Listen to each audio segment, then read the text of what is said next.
PTI की rally से खिताब करते हुए शेख रशीद ने कहा कि इमरान खान, शहबाज शरीफ, आसिफ जरदारी और मौलाना फजल रहमान के लिए सियासी मौत का पैगाम है। मुल्क की सलामती और दिफा चेयरमैन तहरीक इंसाफ के साथ है।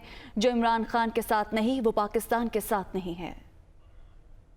तेरा चोर, डाकू, लुटेरे, बदमाश जिन्होंने अमरीकी साम्राज्य की पाकिस्तान के एजेंटों के साथ मिलकर इमरान खान को निकाला, वो आज देखें इमरान खान पाकिस्तान के लोगों के दिलों में राज कर रहा है। इमरान खान चोरों के लिए मौत का पैगाम है। इमरान खान शहबाज के लिए सियासी मौत का पैगाम है।